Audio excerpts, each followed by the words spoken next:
Glória ao nome de Jesus Cristo de Nazaré. Eu quero lhe cumprimentar com a paz e com o amor que excedem todo entendimento. Amém?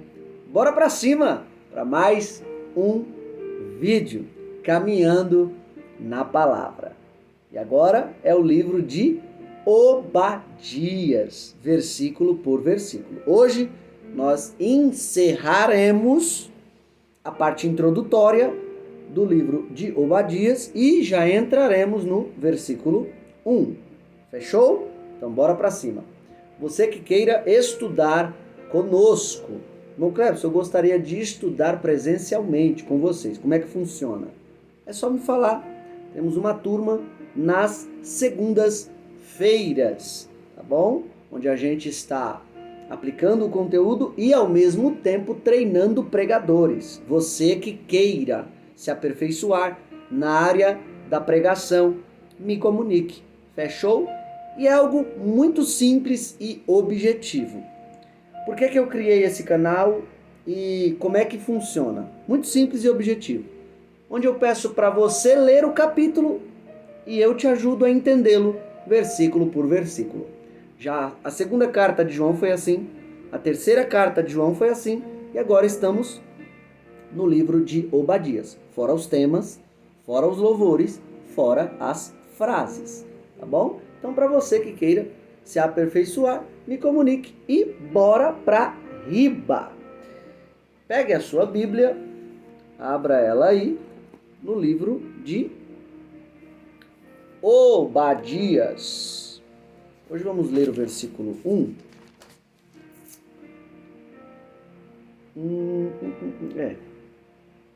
Só o versículo 1.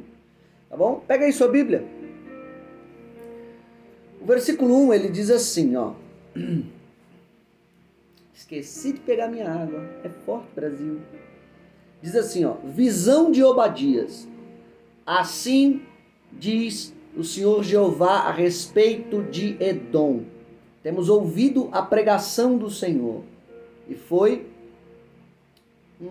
enviado às nações um embaixador dizendo: levantai-vos e levantemo-nos contra ela para a guerra. Amém?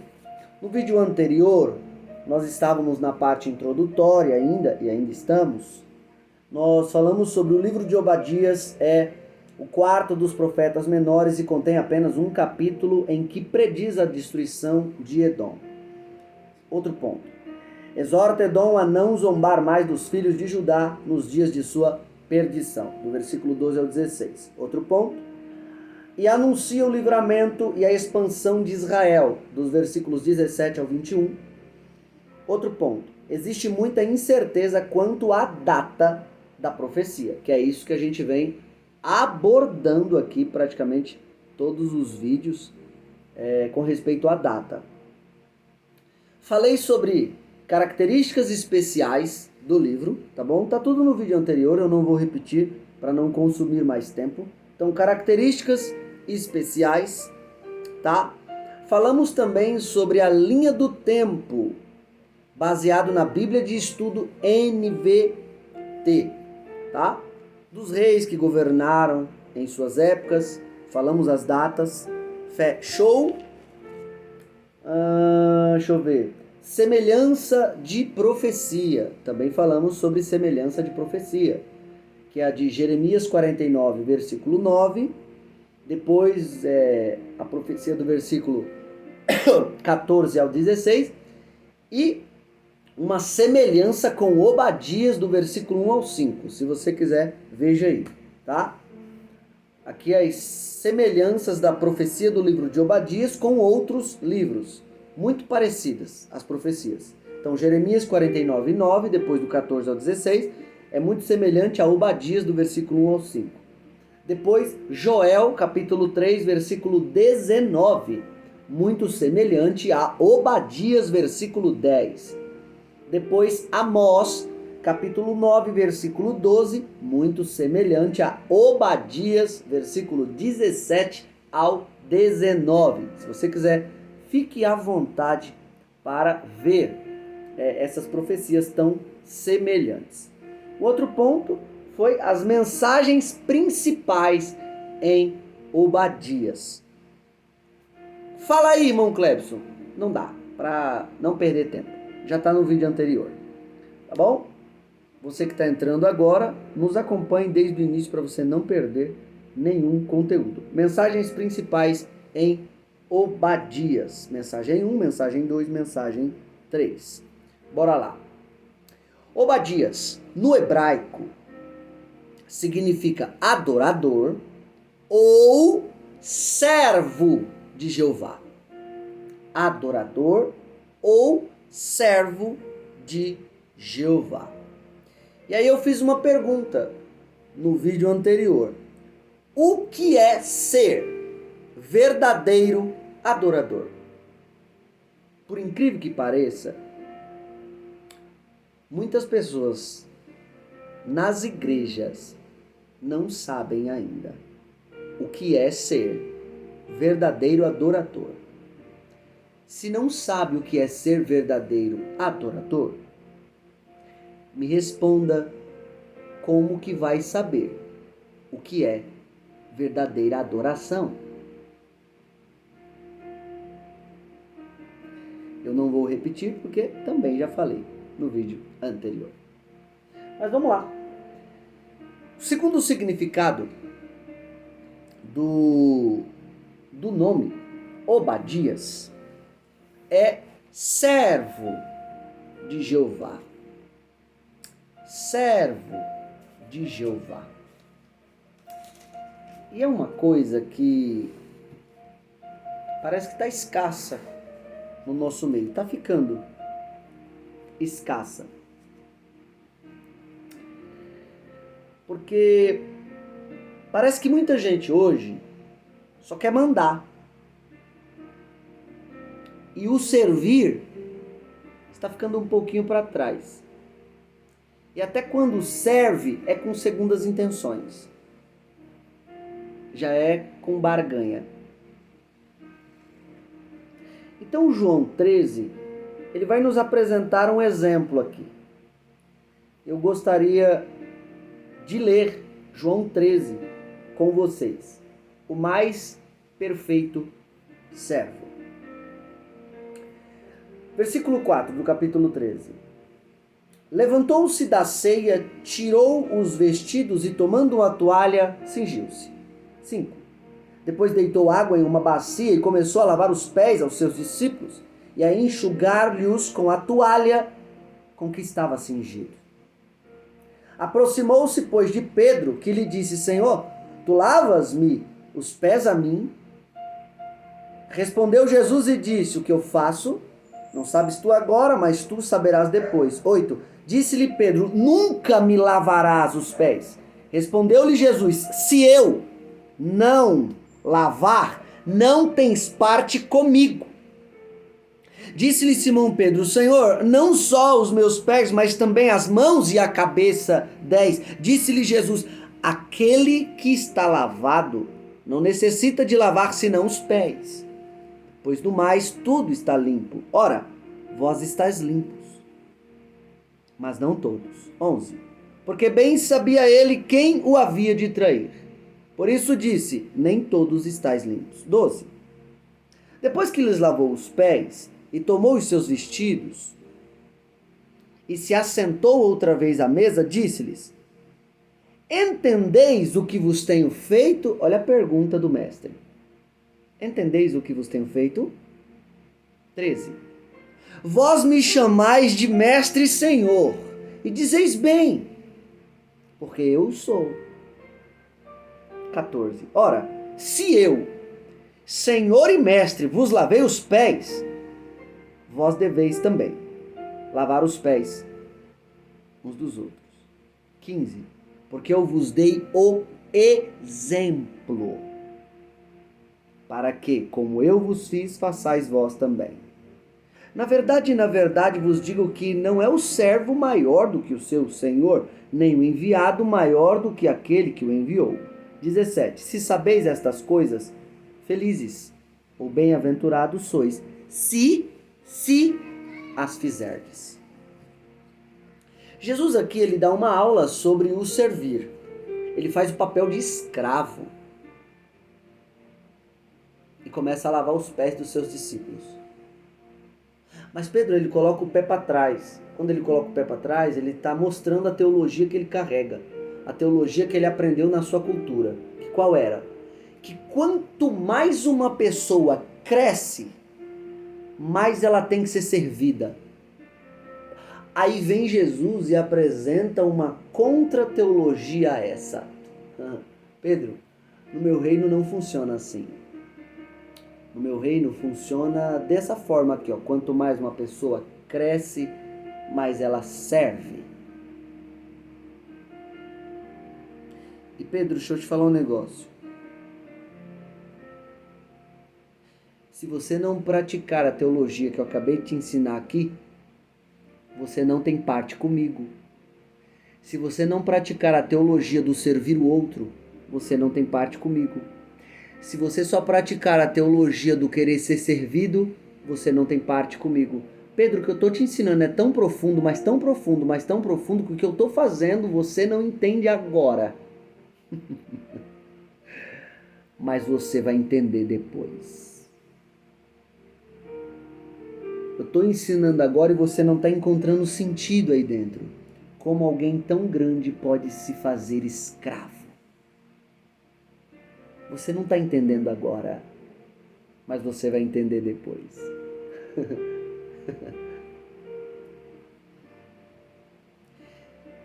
Eu fico em dúvida, lendo esse texto, se Jesus estivesse na nossa igreja hoje, nas nossas igrejas, ele seria abraçado ou rejeitado? Por que, irmão Cleberson, você fala isso? Por quê? Porque estão nos apresentando uma teologia, um ministério, um sistema que você tem que lutar para crescer. Só que não é um crescimento saudável, é um crescimento que quando você cresce, colocaram na sua cabeça que quanto mais você cresce, mais você tem que ser servido. E aí eu faço uma pergunta. Foi essa a teologia que Jesus ensinou aqui nesse texto? A teologia que, se eu carregar o título de pastor, se eu carregar e sentar no meu trono lá, eu só tenho que mandar?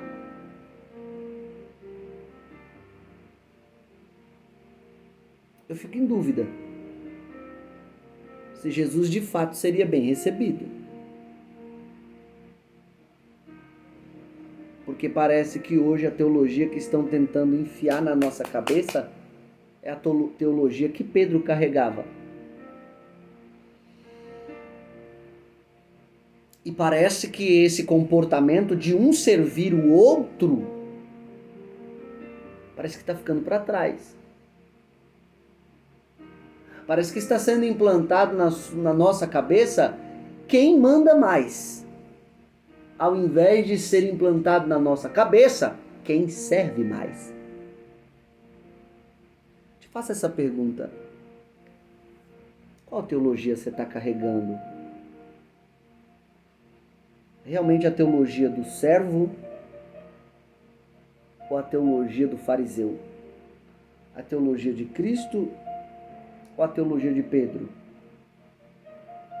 Você sonha em crescer ministerialmente? Mas você sonha em crescer ministerialmente para servir mais ou para mandar mais? Reflita. Vamos continuar.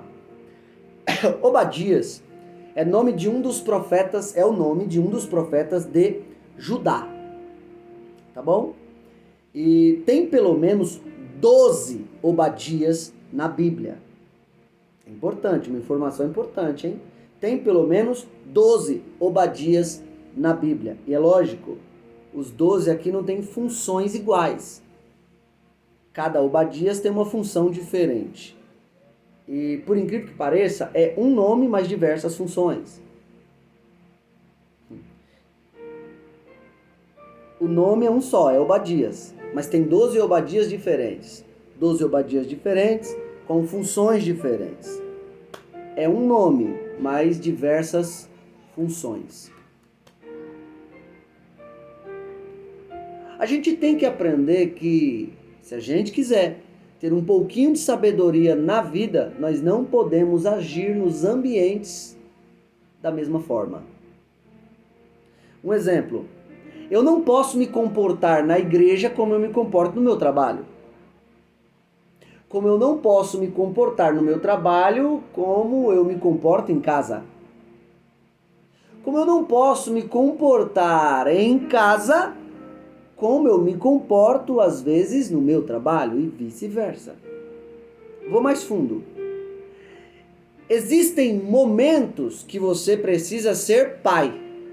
Só que não é em todo momento que você precisa ser pai. Vai existir momento que você vai precisar ser amigo. Só que não é todo momento que você vai ser amigo.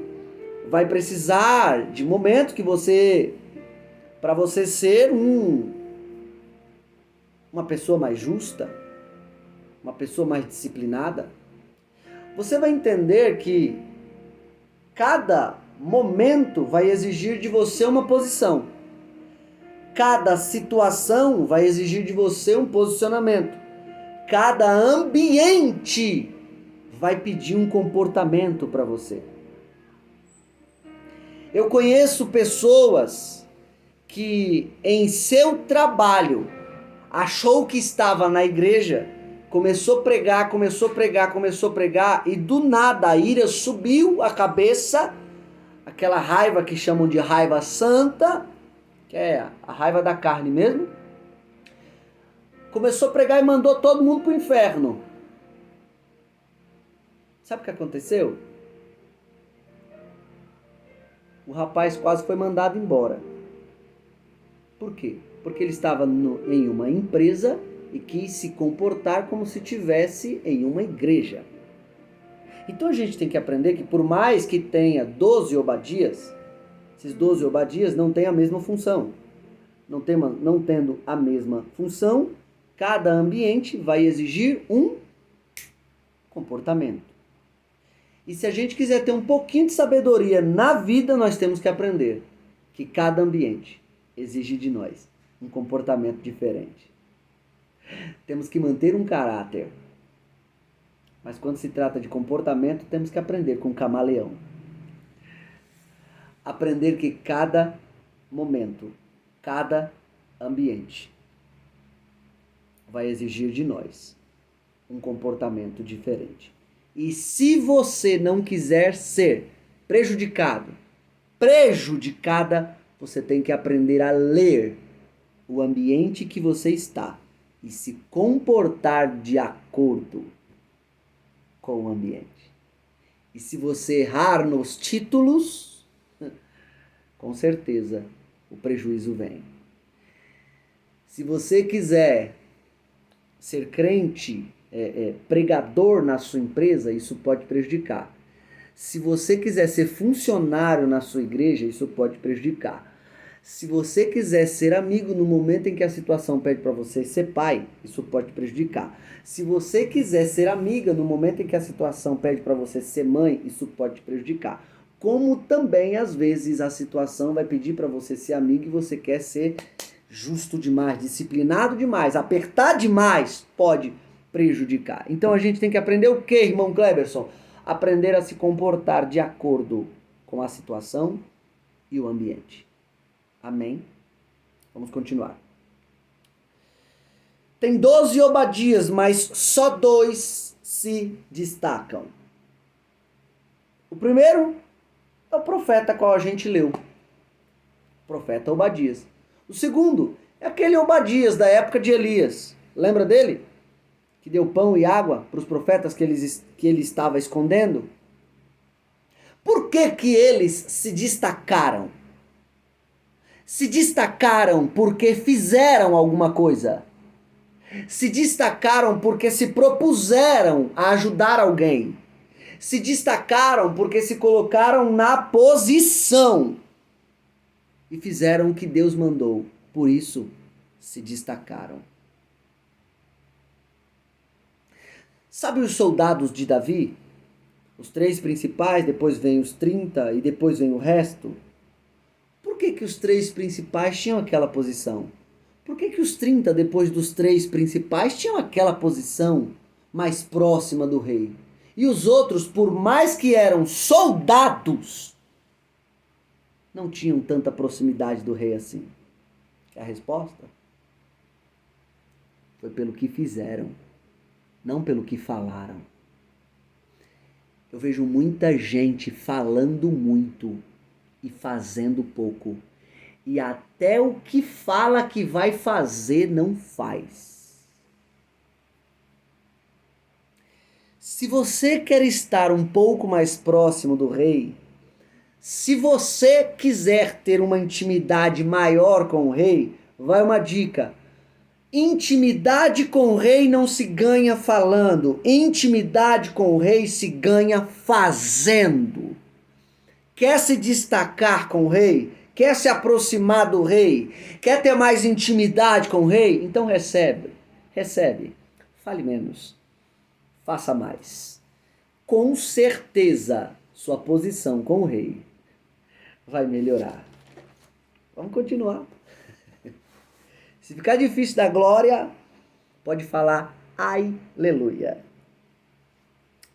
Gênesis 25, 23. Vamos ler aqui. Gênesis 25, 23. Pega aí os versículos, hein? Gênesis 25, 23. Ó. E o Senhor lhe disse: 2 nações há no teu ventre, e 2 povos se dividirão das tuas entranhas, e um povo será mais forte do que o outro povo, e o maior servirá ao menor. Foi Deus que falou. Amém? Deus falou e pronto, e acabou. Malaquias, capítulo 1, versículo 3. Malaquias, capítulo 1, versículo 3.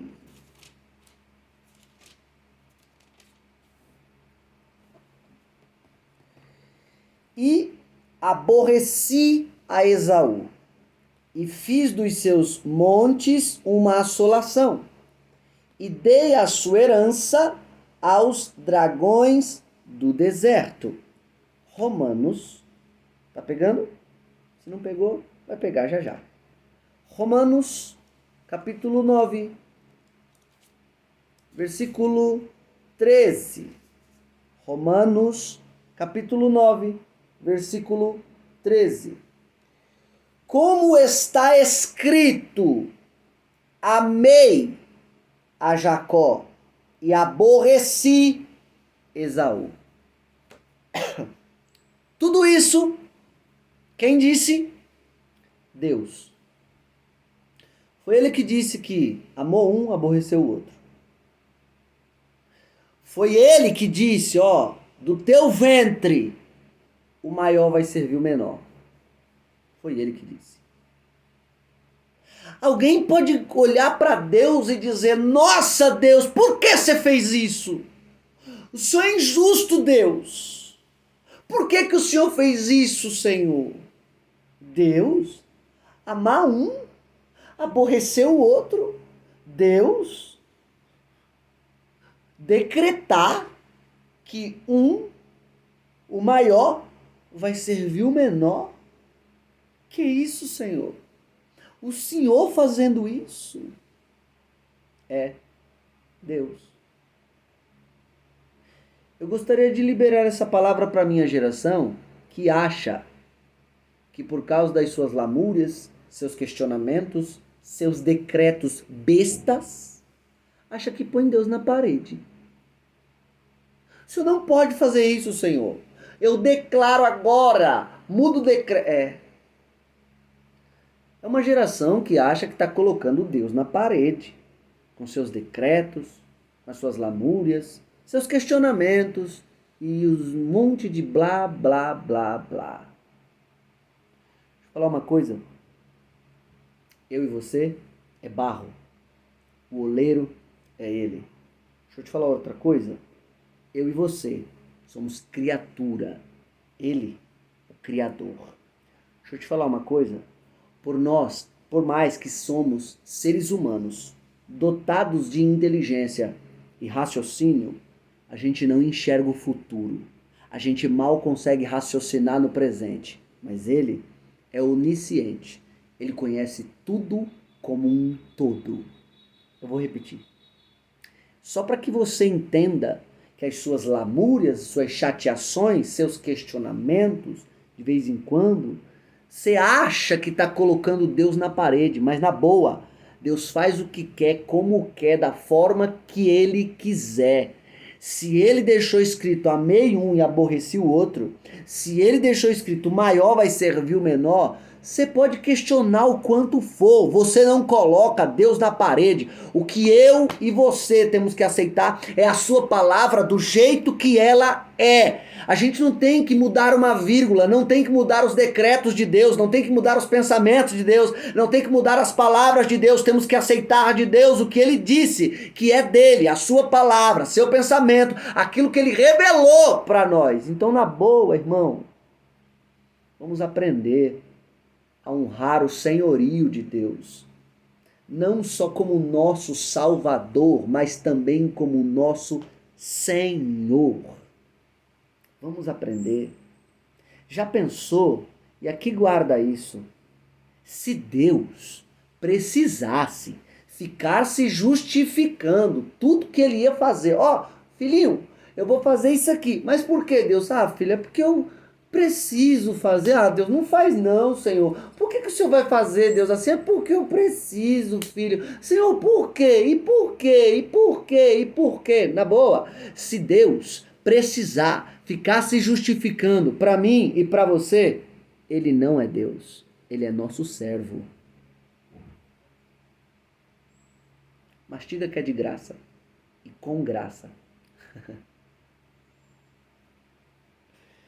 Se Deus precisa ficar se justificando para o ser humano, Ele não é Deus. Por isso, faça uma breve oração. Senhor, respeito os seus decretos, respeito sua palavra, respeito seu senhorio, respeito sua soberania. Eu sou servo, tu és Senhor. Eu sou criatura, tu és o Criador. Eu sou barro, tu és o oleiro. E acabou. Respeite o senhorio de Deus. Versículo 1. Tem a palavra visão. Nessa palavra visão, visão de Obadias. Deus mostra para Obadias uma visão do que iria acontecer com Edom. Uma visão que estava no presente? Não. Uma visão mostrando o futuro do que ia acontecer com Edom. E é tão interessante que Deus também nos deu uma visão natural. Você já percebeu que você consegue enxergar coisas do seu passado agora? Você consegue enxergar coisas que aconteceram hoje com você, aqui dentro? Consegue? E se você quiser ainda, você consegue enxergar o futuro, projetando certos futuros. Olha que grande poder Deus nos deu. Já percebeu isso? Isso é uma visão natural, aqui, que nós conseguimos projetar passado, presente e futuro, se quisermos. É uma visão natural. Então, dentro dessa visão, olha como Deus ele é soberano. Para ele, passado, presente e futuro é a mesma coisa. Ele já está nos três. Ele é atemporal.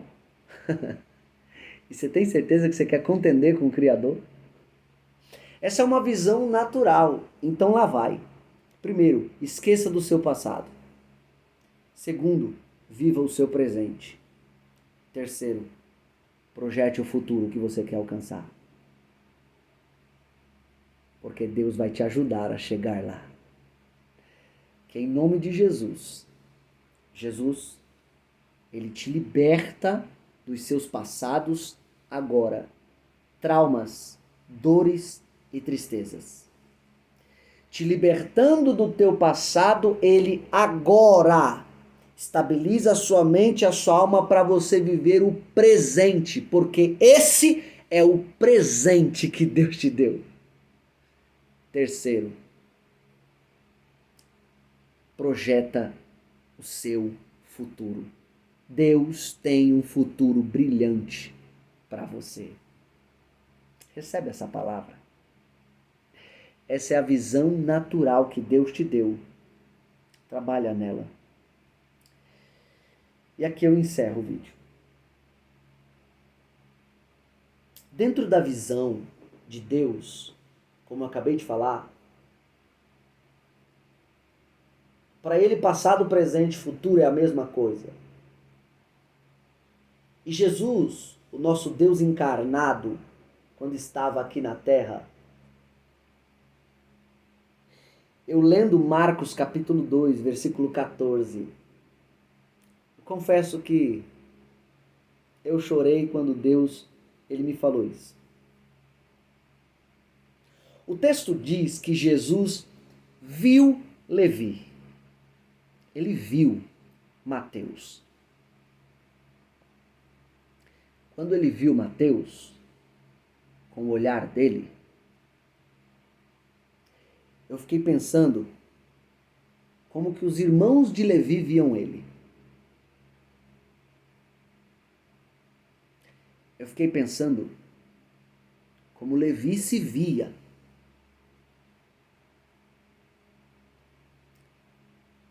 E ao mesmo tempo eu comecei a pensar o que Jesus viu em Levi. Os judeus, seus compatriotas, viam Levi como um traidor, um safado, um sem vergonha. Levi se via como um trabalhador.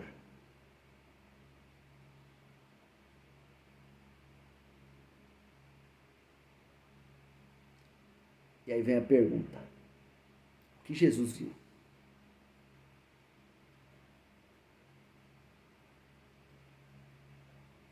O que Jesus viu? Porque está escrito, Jesus viu Levi. Os judeus viam Levi como traidor. Levi se via como um trabalhador. E Jesus? O que viu?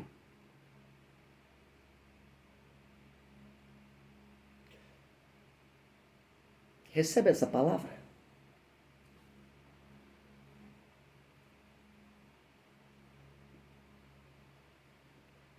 Jesus viu o que ninguém viu. Jesus viu em Levi o que os seus irmãos não viram. Jesus viu em Levi o que nem Levi enxergava. Quando Jesus olha para os judeus, olhando para Levi, vendo um traidor. Quando Jesus olha para Levi e vê Levi se vendo como um trabalhador, Jesus olha para Levi e vê um discípulo. Porque ele enxerga em nós aquilo que nem nós enxergamos.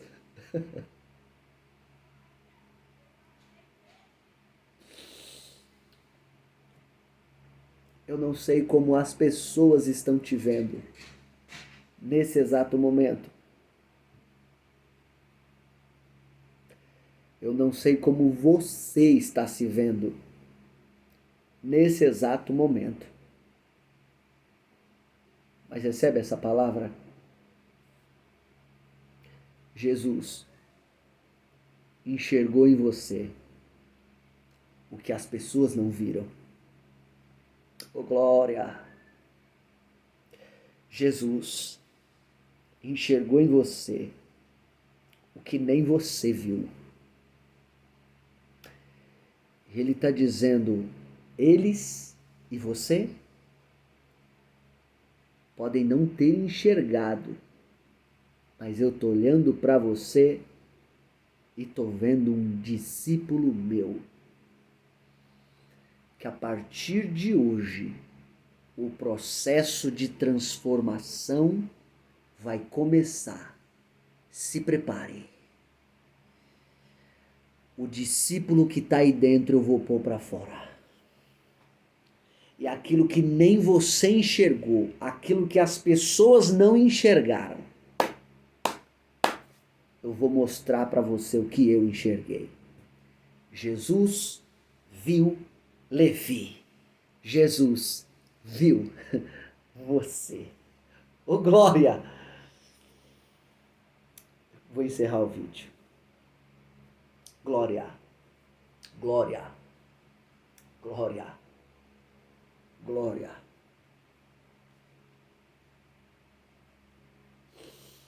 Bora pra cima. Seja fonte. Reserve um tempo com Deus no seu dia. Sorriso de crente. E Deus lhe bendiga.